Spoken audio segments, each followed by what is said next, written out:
복된 주일 이 시간에 여기까지 나오신 여러분들 위해 하나님의 크신 은혜가 함께하기를 진심으로 기원합니다. 아울러 저희 교회 처음 방문하신 분들에게도 하나님의 크신 은혜가 함께하기를 기원합니다. 또 여러 가지 사정으로 이 시간에 영상으로 예배에 참여하는 모든 분들에게도 동일한 은혜가 있기를 기원합니다. 5월 마지막 주입니다. 5월 한 달 동안은 가정이라는 주제로 보냈습니다. 세상에서 말하는 그런 가정의 의미가 아니라 하나님께서 우리에게 주신 말씀 안에서 가정의 의미가 무엇인지 살펴보는 것입니다. 그래서 하나님 앞에서 우리의 자녀를 어떻게 생각해야 되는지, 또 하나님 앞에서 우리의 부모를 어떻게 생각해야 되는지, 하나님 앞에서 우리의 스승에 대해서 어떻게 생각해야 되는지, 또 하나님 앞에서 우리의 부부를 어떻게 생각해야 되는지 살펴보았습니다. 그래서 세상의 가치관에 따라서 가정을 이끌어가는 것이 아니라 하나님의 말씀 안에서 가정을 잘 이끌어 나가야 될 것입니다.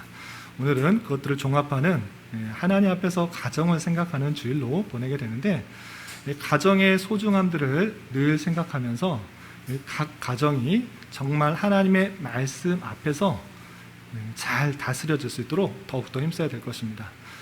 가정은 그 가정에서 모든 것이 시작됩니다. 태어날 때도 가정에서 태어나고, 자랄 때도 가정에서 하고, 시집가고 장가가고 또 늙어가는 모든 그 가장 기초가 되는, 터전이 되는 것이 가정입니다. 그래서 그 사람의 모습을, 외적인 모습을 볼 때 우리 쉽게 그렇게 판단합니다.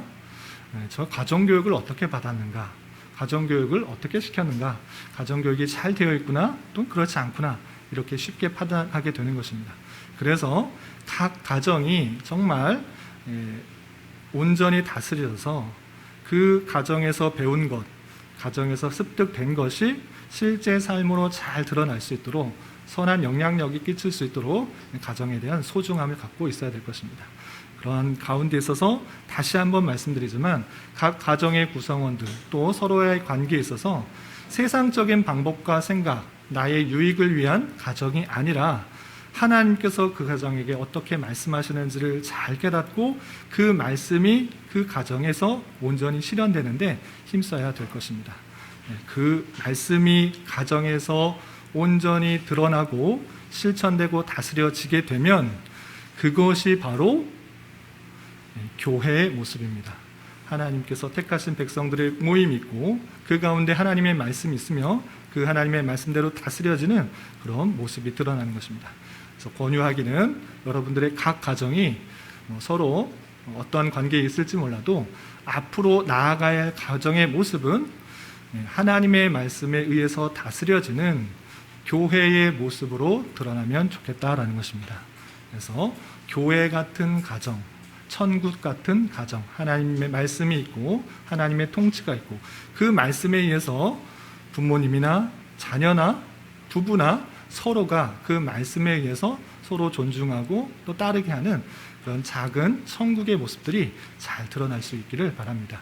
한 달 동안 교훈받은 것 이제 끝났으니까, 5월 끝났으니까 다 잊어버리는 것이 아니라 각 가정에 교회 같은 가정이 되고 천국 가정이 같은 가정이 될 수 있도록 그 말씀을 그 가정에서, 각 가정에서 잘 실천해 나갈 수 있는 저와 여러분, 우리 모두가 될 수 있기를 진심으로 기원합니다. 그래서 교회 같은 가정이 왜 중요한가라고 했을 때, 하나님께서 교회를 얼마나 사랑하시는지를 깨닫게 되면 가정이 교회같이 되어야 되는 것을 느낄 수 있습니다. 오늘 말씀을 통해서, 오늘 말씀 읽기 본문인 시편 87편을 통해서 하나님께서 교회를 얼마나 사랑하시고 또 영광스럽게 생각할 수 있는지를 잘 깨닫고 그 말씀을 깨달아 각 가정 가운데 교회를 심는다라는 심정으로 삶을 살아갈 수 있기를 부탁을 드립니다. 오늘 말씀 읽기 본문 시편 87편의 표제를 보면 고라자손의 시, 곧 노래라고 했습니다. 고라자손에 대해서 2주 전인가 한번 설명한 것 같은데 혹시 기억나시는 분 있으신가요? 뭐라고 하는지 안 들려, 웅얼웅얼돼서. 고라자손은 모세 시대 때 인물이었습니다. 모세가 이스라엘 백성들의 지도자가 되어서 많은 사람들을 이끄자 그것의 지휘권에 대해서 반대하는 사람들이 있었던 것입니다. 그래서 고라 자손과 많은 사람들이 하나님을 반역하며 또 모세의 지도권을 반역하면서 대들었는데 하나님께서 그를 쳤던 것입니다. 땅이 갈라져서 그 사람들이 다 죽게 되었습니다. 기억나시죠? 구체적인 설명은 넘어가도록 하겠습니다. 그럼에도 불구하고 그의 자녀들, 그의 자손들은 하나님을 반역하는 것이 아니라 하나님을 찬양하는 일들을 하고 있는 것입니다. 그것이 하나님의 놀라운 은혜다라고 말씀드렸는데, 그런 고라 자손, 하나님의 성전에서 찬양하는 일을 하는 일을 담당했던 고라 자손의 시가 오늘 나오게 되는 것입니다. 그리고 시이자 곧 찬양이다라고 밝혀주고 있습니다. 그렇다면 이 전체적인 내용이 무엇인가 라고 할 때 시온의 노래라고 할 수 있습니다. 시온의 노래라는 것은 무엇이냐면, 뒤에 또 설명하겠지만 시온을 찬양하는 것인데, 시온이 뜻하는 것은 무엇이냐? 결론적으로 교회를 말하는 것입니다. 하나님의 택하신 백성, 그 백성이 얼마나 아름다운지를 찬양하고 노래하는 여러 시편들이 있는데, 그런 시편의 노래를, 시온을 찬양하는 것을 시온의 노래라고 합니다. 시편 총 150편 중에 8편 정도가 시온의 영광스러운 장래에 대해서 또 찬양하고 노래하는 것들이 있는데, 그 중에 하나 이렇게 생각하시면 되겠습니다. 그러면 본문을 좀 살펴보겠습니다. 본문은 7절까지 있어서 그렇게 길지가 않습니다. 몇 번 읽으면 내용이 들어오는데, 그렇지만 그 흐름을 알기 위해서 이해하기 쉽게 하기 위해서 세 부분으로 나눠봤습니다. 첫 번째 1절부터 3절까지는 하나님의 임재와 사랑을 받는 시온에 대한 찬양이 나와 있습니다. 그리고 4절부터 6절까지는 하나님의 은혜로 장차 열방이 시온 백성이 될 것에 대해 예언하고 있습니다. 그래서 하나님의 사랑을 받는 시온, 그것을 찬양하고 있는데, 그것이 단순히 지역적에 국한된 것이 아니라, 단순히 민족적인 것에 국한된 것이 아니라 여러 나라들, 열방들이 시온의 백성들이 될 것이다 라는 것들을 예언하고 있는 것입니다. 그리고 마지막 7절에서는 그렇게 시온 백성이 된 그런 많은 사람들, 만민들이 어떻게 모습을 취하고 있는지, 어떤 신앙 고백하고 하고 있는지 마지막에 찬양하고 마쳐지게 됩니다. 그러면 내용을 구체적으로 살펴보도록 하겠습니다. 첫 번째 단락이라고 할 수 있는 하나님의 임재와 사랑을 받는 시온에 대한 찬양에 대한 부분에 있어서 1절에 이런 표현이 있습니다. 1절 말씀 함께 봉독합니다. 그의 터전이 성산에 있으며, 여기서 그는 누구일까요? 그는 누구고 터전은 어디고 성산은 어딜까요? 예, 그는 하나님을 뜻합니다. 그리고 터전은 어딜까요? 예, 터를 갖고 있는 곳, 하나님이 터를 갖고 있는 전이 어딜까요? 성전입니다. 하나님의 성전이 성산에 있으며 라고 할 때 이 성산, 거룩한 산은 어딜까요? 어렵나요?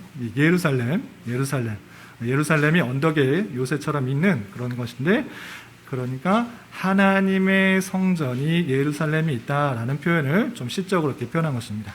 그의 터전이 성산에 있으며 그의 머물고 있는, 임재가 있는 그 곳이 거룩한 산에 있으며 라고 표현하고 있고, 그 예루살렘 안에 하나님의 터전, 하나님의 성전이 있기 때문에 87장 2절에서는 어떻게 하는가? 2절 함께 읽어보겠습니다. 시작. 여호와께서 야곱의 모든 거처보다 시온의 문들을 사랑하시는도다. 아멘. 그 성전이 성산에 있음으로 말미암아, 하나님의 성전이 예루살렘 산에 있음으로 말미암아 하나님께서 어떻게 하시는가? 야곱의 모든 거처보다 시온의 문들을 사랑하신다라고 했습니다. 야곱의 모든 거처가 어딜까요? 구약 성경을 좀 읽어보신 분들은 야곱의 이름이 변화돼서 어떻게 되었죠? 제가 설명을 안 해드렸죠? 야곱의 이름이 변해서 이스라엘이 되었습니다. 그래서 야곱의 12아들이 따라서 12지파가 됐는데, 그런 만큼 물론 택하신 백성, 하나님의 백성, 이스라엘 백성들이 있습니다. 그리고 곳곳에 그 지파에 사람들이 살고 있는 것입니다.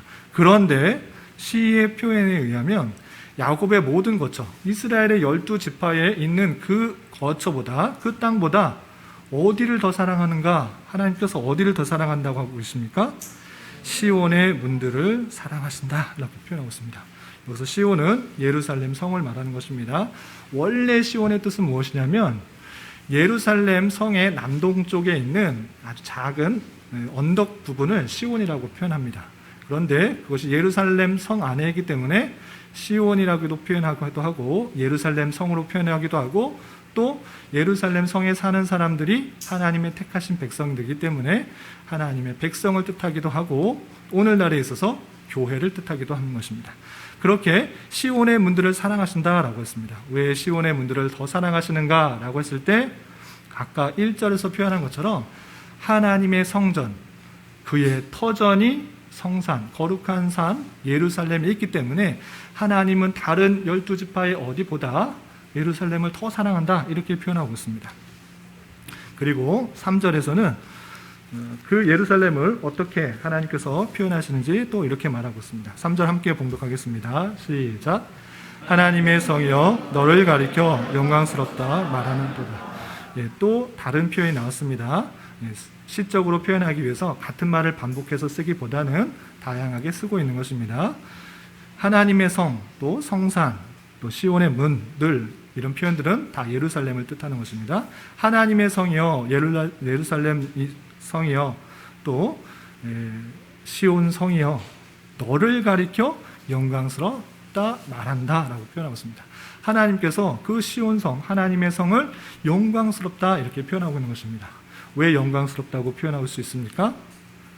1절에서 표현됐다시피 그의 터전, 하나님의 터전, 하나님께서 임재하신다는 표현이 있는 그 성전이 예루살렘에 있기 때문에, 시온에 있기 때문에, 하나님의 성 안에 있기 때문에 그것이 참으로 사랑하는 곳이고 영광스럽다 이렇게 표현하고 있는 것입니다. 하나님께서 그렇게 여겨주신다라고 표현하고 있습니다. 그리고 그러한 시온성이 참으로 아름답고 사랑스럽고 영광스러운데 그 시온성이 단순히 이스라엘 백성들, 예루살렘 성 안에 사는 사람들에게 국한된 것인가?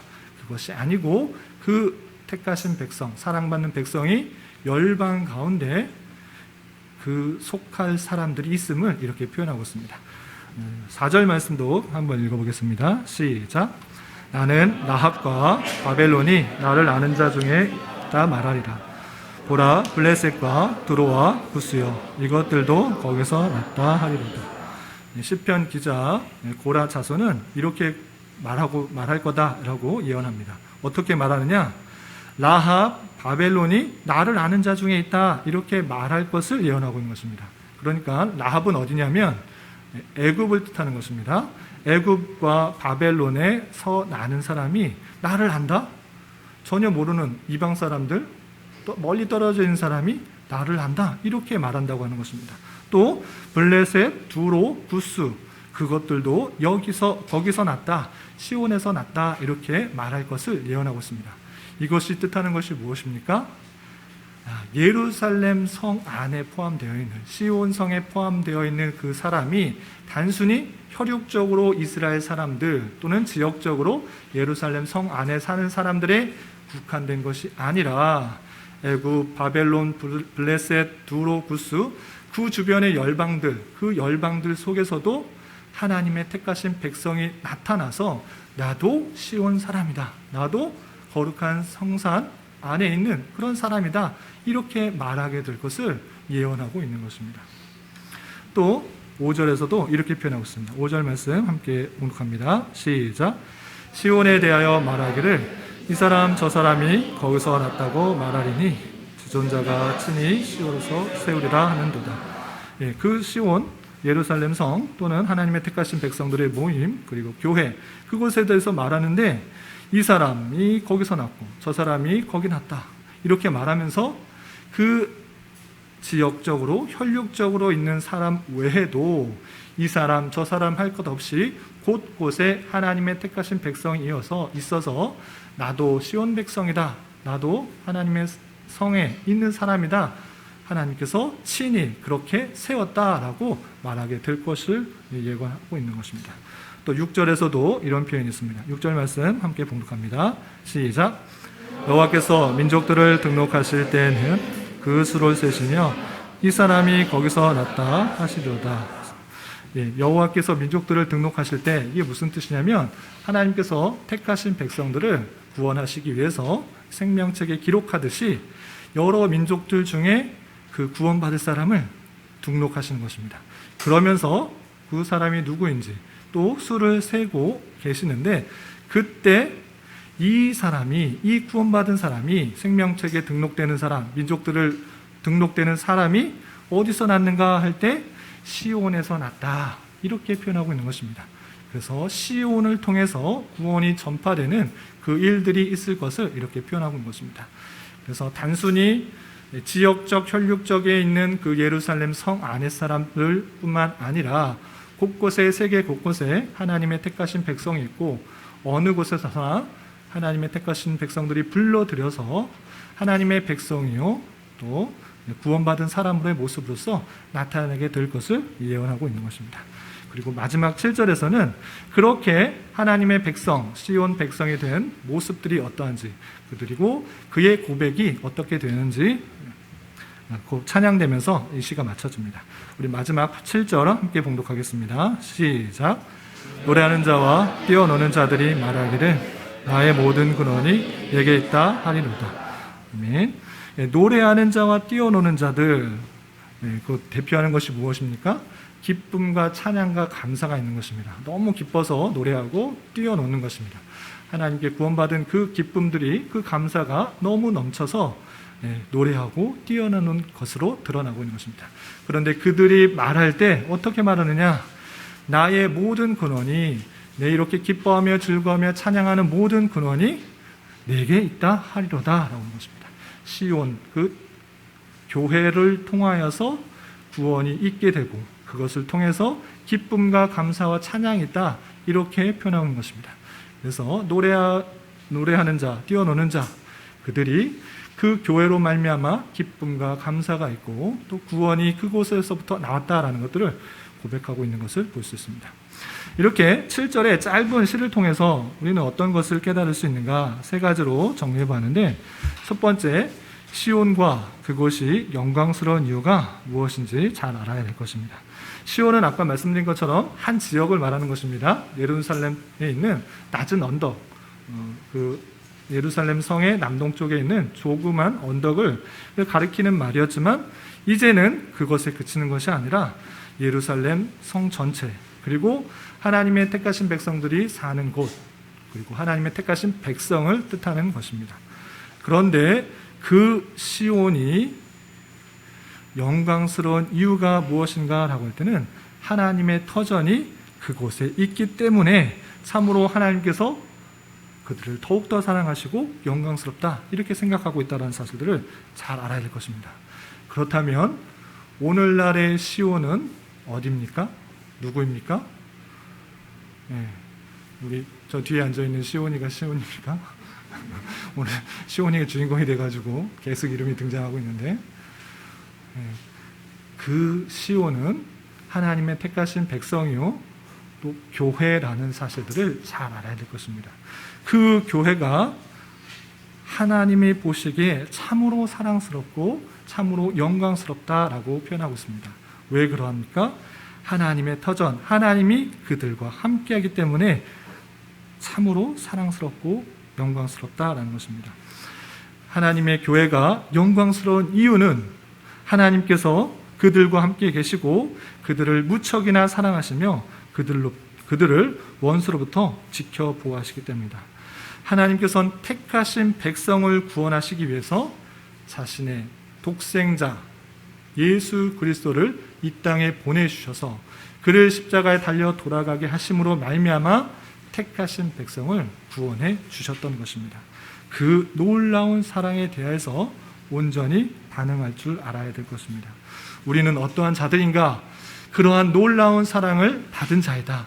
하나님께 그 놀라운 사랑을 받고 있는 자이고 또 그런 영광스러운 존재라는 그 정체성을 잘 알아야 될 것입니다. 하나님은 내게 사랑을 받고 있는가? 하나님의 구원을 받고 있는가, 하나님의 자비를 받고 있는가, 이렇게 생각하는 것이 아니라 참으로 예수 그리스도를 믿는다고 하면, 그것이 참으로 믿어준다고 하면 그 놀라운 사랑과 영광 가운데 우리가 있다라는 사실들을 잊지 말고, 하나님이 함께 하신다라는 그 사실, 하나님께서 사랑하신다는 사실로 참으로 감사할 수 있어야 될 것입니다. 두 번째, 열방 중에도 하나님의 선하신 뜻이 있음을 알아야 될 것입니다. 구약시대 이스라엘 백성들은 많은 사람들이 자신이 아브라함의 자손이므로 또는 야곱의 자손이므로 나는 하나님의 백성이다 라고 생각을 했습니다. 단순히 혈육적으로 누구의 자손이기 때문에 우리는 하나님의 백성이다 라고 생각하였습니다. 그러나 성경은 혈육적인 자손이 구원받는 것이 아니고, 혈육적인 자손들이 하나님의 백성이 아니라 열방 중에서도 어느 곳에서도 하나님의 택하신 백성이 있다라는 것들을 구약 성경부터 말씀해 주고 있는 것입니다. 애굽, 바벨론, 블레셋, 두로, 구스 등등등 그 열방 속에서도 하나님의 택하신 백성이 있고, 하나님께서 하나님의 때에 부르셔서 하나님을 찬양하고 하나님을 믿고 따르는 그런 일들이 있을 것이다 예언하였던 것입니다. 이 말씀은 아주 구체적으로 신약시대 오순절 성령 강림 사건으로 말미암아 시작되어서 오늘까지 계속적으로 이루어지고 있는 것입니다.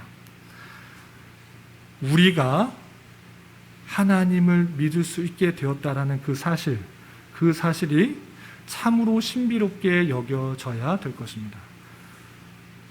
수천 년 전에 이스라엘 백성들이 믿는 하나님을 우리가 지금 믿고 있다? 어떤 관계에서 이렇게 믿고 있는가? 그냥 우연히 지내다 보니 믿어지는 것이 아니라 그 구약 성경에 분명히 예언되어 있고, 세계 곳곳에 열방 가운데 하나님의 택하신 백성이 있고, 하나님의 때에 하나님의 방법으로 내가 시온 백성이다, 내가 하나님의 백성이다, 내가 정말 하나님께 구원을 받았다라고 외칠 사람들이 있을 것을 예언하고 있는 것입니다. 그 예언이 정말로 오늘날에도 이루어지고 있고 우리에까지도 이루어지고 있다는 사실들을 감격하며 나가야 될 것입니다.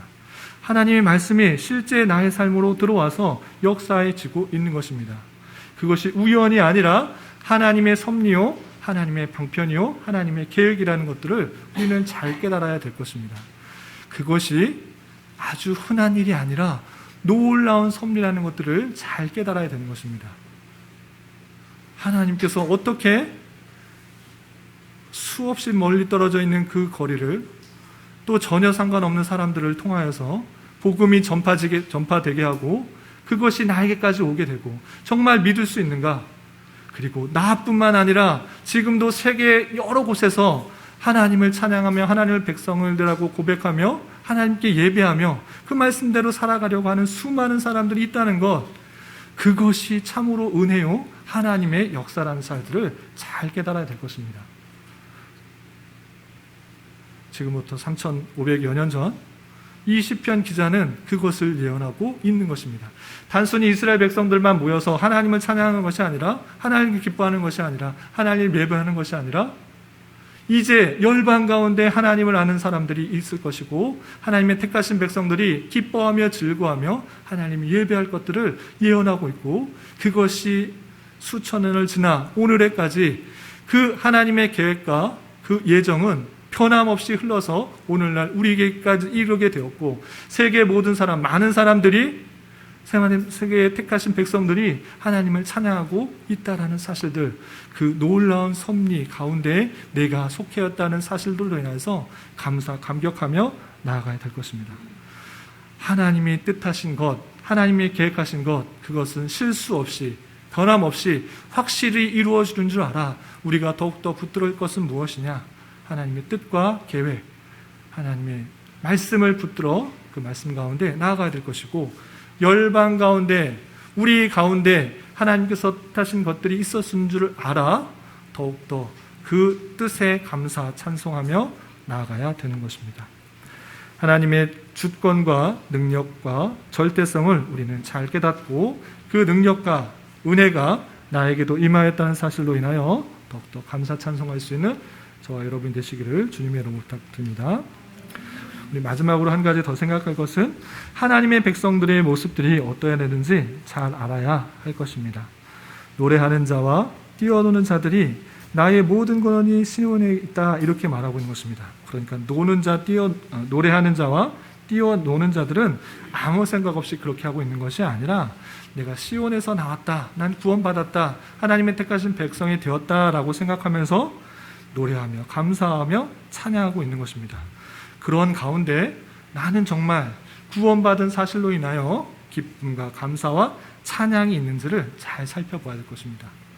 이 기쁨과 감사가 없다면 혹여나 그 구원에 대해서 잘 적용하지 못하고 있는 것일 수 있습니다. 우리가 어떠한 상태에 있었는지, 그리고 하나님께서 어떻게 우리를 구원하셨는지를 잘 모르기 때문에 그런 기쁨과 감사가 없는 것입니다. 우리는 아담의 죄로 말미암아 모두 다 죄와 비참 가운데 있는 상태였던 것입니다. 하나님께 나아갈 수도 없고 스스로의 힘으로는 구원받을 수가 없는 것이었습니다. 그냥 이 땅에서 조금 더 잘 살고 조금 더 잘 먹고 이러한 정도가 아니라 모두 다 하나님의 은혜 가운데 끊어져서 영원한 심판 가운데 있을 몸이었지만 하나님께서 택하여 주시고 구원하여 주셔서 이제 그 모든 사망의 권세로부터 하나님과의 관계의 단절로부터 이어지게 되었다는 사실들, 우리의 힘과 노력으로 구원받는 것이 아니라 하나님의 택하심과 일하심으로 인하여서 구원받았다는 그 사실들로 인해서 참으로 기쁨과 감사가 있어야 될 것입니다. 예수 그리스도를 믿는다, 참으로 믿는다, 예수님께서 십자가에 달려 돌아가셨다라는 것들을 분명히 믿는다고 하면 이제 우리에게 사망의 권세는 없고 영원한 천국의 삶이 주어진 것이기 때문에 우리의 어떠한 것도 아픔과 힘듦과 어려움이 되는 것이 아니라 그것을 통해서 하나님께서 훈련시키고 연단시키시는 형편인 줄 알아, 방편인 줄 알아 기쁨과 감사 가운데 나가야 될 것입니다. 그리고 이 노래하는 자, 뛰어노는 자, 구원받은 자가 고백하고 있는 신앙 고백이 무엇입니까? 자신들을 드러내는 것이 아니라 자신을 낮추며 나의 모든 근원이 시온에게 있다라고 고백하고 있는 것입니다. 영광과 감사와 찬송을 참으로 하나님께 돌리는 그러한 성도의 모습이 있어야 될 것입니다. 내가 구원받은 것이 나로 인하여 주어진 것이 아니고 또한 하나님께서 인도하심과 보호하심과 또 기쁨의 근원을 시온에게 돌리고 있는 모습을 통해서 우리 또한 모든 영광을 하나님께 돌려야 되는 것입니다. 오늘날 시온이라고 할 수 있는 신약 교회가 참으로 하나님의 임재 가운데 살아가고 있는지 살펴보며 우리 교회의 사명 또한 이러한 복음의 내용을 잘 전파하고 그 기쁨을 함께 나누는 것인 줄 알아 그러한 것들을 잘 감당하는 교회가 되어야 될 것입니다. 그리고 그런 것들을 더욱더 힘써야 될 것입니다. 이런 은혜가 저와 여러분 우리 모두에게 있기를 진심으로 기원합니다. 기도하겠습니다. 하나님 아버지 감사합니다. 오늘 말씀을 통하여 택하신 백성들이 얼마나 존귀한 자들이며 영광스러운 존재임을 깨달았습니다. 주님께서 우리를 택하여 주시고 보호해 주심을 믿고 기쁨과 감사로 우리에게 주어진 삶을 살아가게 하여 주시고 또한 각 가정마다 이러한 구원의 기쁨과 주님의 통치와 다스림으로 인한 감사와 찬양이 넘치도록 인도하여 주시옵소서. 예수님의 이름으로 기도 올리옵나이다. 아멘.